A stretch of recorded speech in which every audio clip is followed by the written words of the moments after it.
A-level physics lesson 50, all about vehicle safety. So, vehicle safety, we're talking about what happens when we crash. Now, when we crash, the human body is the bit we want to protect, not the vehicle. The human body is the delicate part, the soft, squishy part inside. Any sort of acceleration on that human body greater than about 10 g for a few seconds is almost certainly going to cause death. 20 g over even a few milliseconds can cause death. And 5 g over a few seconds, that can cause injuries, internal bleeding, broken bones, that sort of thing. Now, when I say g, what do I mean? Well, I mean an acceleration of the body relative to g. So if you are accelerating at g, then you have 9.81 meters per square second of acceleration. And 2g is twice that, so nearly 20 meters per square second of acceleration. 5g is nearly 50 meters per square second of acceleration. The fact that humans are soft and squidgy and easy to break is one of the limitations to space travel as well, because we're talking about slowing down in a vehicle, but we could talk about a rocket ship trying to get it to speed up. And we can do some great things. We can use all sorts of maneuvers and excellent technology to get satellites up into orbit. But if we're trying to send people up there, we've actually got to do it a little bit more slowly. And that costs more in fuel. People are the problem, soft, squishy people. Anyway, so we are going to, let's make a note of this just for completeness. Acceleration above about 10 g will cause, or should I say can cause, death. You can cope with more than that for very, very small amounts of time, but no, not really. We're talking milliseconds. So acceleration above 10 g will cause death, and 5 g will cause injury. And what do we mean by that? We remind you that g is 9.81 meters per square second. So it's just a variable called g that contains the number and the unit. 1g is 1 times 9.81 meter per square second of acceleration. I don't think that's too complicated. So what do we do in a vehicle to stop people from ending up being unalived, is the way that young people like to refer to it now. Well, let's take a vehicle. Let's do a quick schematic of a vehicle. And let's look at those death-defying technologies. Death-defying technology number 1 is right at the front. We've got bumpers, and at the back. We're going to talk about what those bumpers do in a second. So let's label these bumpers. Usually made out of some sort of rubber that can be deformed and then returned to its original shape, so it doesn't cause permanent damage to the vehicle. But then we've got this bit here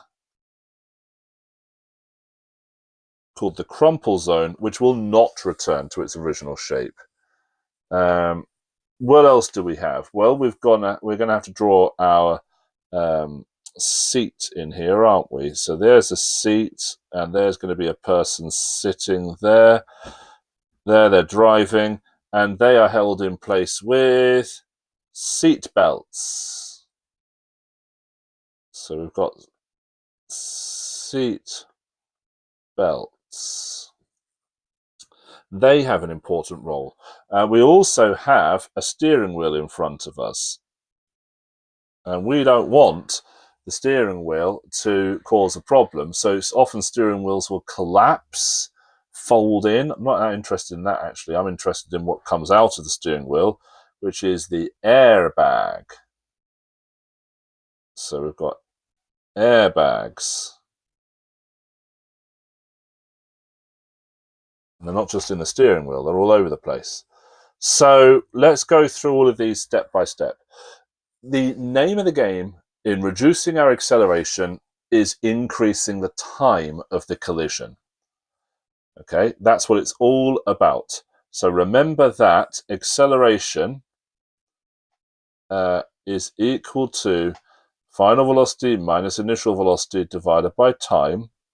And so for a given final velocity, initial velocity, which will be whatever it is, maybe 30 miles per hour, something like that. And v would be equal to 0 because we're coming to stop. A is decreased by increasing t. And that's it. That's what every single one of these safety mechanisms does. So the rubber bumpers increase the duration of the collision if you're bumping into something which is where you're moving quite slow. That's what that does. So the rubber bumpers, good for slow collisions. So bumpers for slow collisions, they increase t a bit. Not a huge amount, but they do increase t a bit. That they also make v non-zero. This is the problem. They're rubber bumpers, but also make v negative, not zero. The final velocity. Now, you can actually bounce off and go back a little bit. And what effect would that have? That would actually increase A. So they increase T, which decreases A, but there's also the downside that there is a component that increases A. So rubber bumpers are fine at low speeds and they protect the vehicle from damage. But any sort of higher speed, when we have our crumple zone, so the crumple zones increase T by increasing S, which is the displacement during the collision.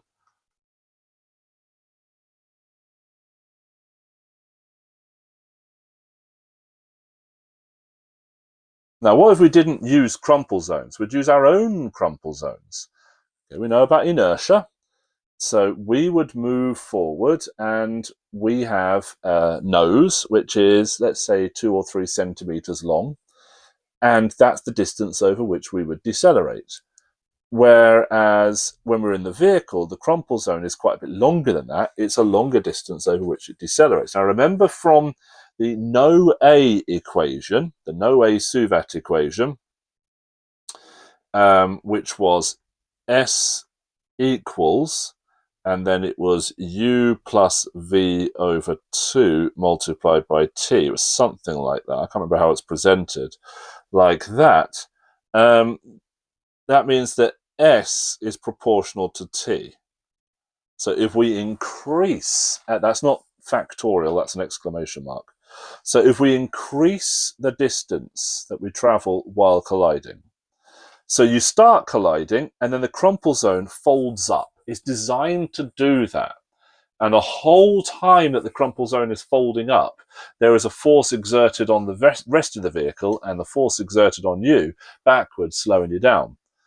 But because the crumple zone is folding up, you're stopping over a much greater distance. It's a much greater time to stop, and therefore is less acceleration on you. So they're a sacrificial component. When they crumple up, it is permanently, they are permanently deformed. I could actually write that down. Sacrificial safety mechanism folds up to increase S. So what about the seat belts then? Let's move on to seat belts. Because I mentioned our own crumple zone is our face. And we don't want to use that. But it doesn't matter if we've got crumple zones in the car. If we're not using the seat belt, then we aren't making use of those crumple zones. The car is, but because of inertia, we just carry on at the same speed. And what is going to apply a force on us to stop us? Well, it's the steering wheel, the dashboard, the windscreen, all that sort of thing. The windscreen will shatter, go flying through the windscreen, and then we will hit the road or anything else, and our chance of survival is far lower. So what do seat belts do? Seat belts ensure the driver, the passenger, let's say the humans, use car crumple zones to increase T. If we used our own crumple zones, our faces, T would be very small because S would be very small. So it ensures we use the car's crumple zones. That's really all they do. They hold us to the vehicle so that our time of slowing down and stopping is the same as the vehicle's. They do have another effect, which is spreading the force over a larger area to reduce the pressure, but I'm not going to go into that now because we haven't really covered pressure yet in the A-level, so I won't go into that now. And the last thing is the airbags. So airbags do a few things. They also increase T, but they do something else as well. Yes, they increase the area, therefore reducing the pressure, but they do something else. So if we didn't have an airbag, what would be stopping the head of the person from moving forward? So here is our head of our person. There's their nose, there's their eye, and there is a sad look on their face because they're undergoing a collision and it's not going well for them. I can't draw the sad face. Why is the pen stopped working? Come on. Sad face. And what is holding that head to the rest of the body? It is this thin tether called a neck. And then we have our arms like this, and we have our seat belt connected here. There's the seat belt. So what stops the head from moving forwards is a component of force from the neck. Neck force. And of course, that's going to pull on the neck. So if we don't have an airbag, we're relying on that neck force, which increases the risk of whiplash. If we have an airbag that's also pushing on the head, that is airbag push, that's going to reduce the neck force and therefore reduce the chance of neck injury and whiplash. So airbags reduce risk of whiplash, that's a neck injury, and other neck injuries, other neck injuries, just like that.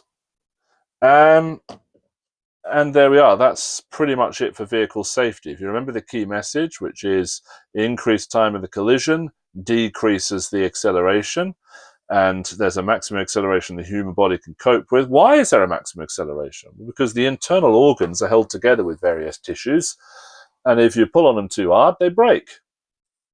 How do we decelerate our internal organs? Well, they're pulled back by those various tissues and ligaments and whatever else. I'm not a biologist. There's various tissues that pull back on your internal organs. And if you apply too big, if you need too big an acceleration, then it's going to cause damage to those ligaments, because those ligaments have a strength, and you exceed the force that they can cope with, they snap, they get damaged, you get internal bleeding, and so on. Oh, what a lovely topic. Right, so I will stop there. We're not done with dynamics. We're now going to move on in the next lesson, lesson 51, into momentum and impulse. And we're going to be able to understand things like road safety in a different way as well, by talking about momentum and impulse. I hope you join me then. Bye-bye.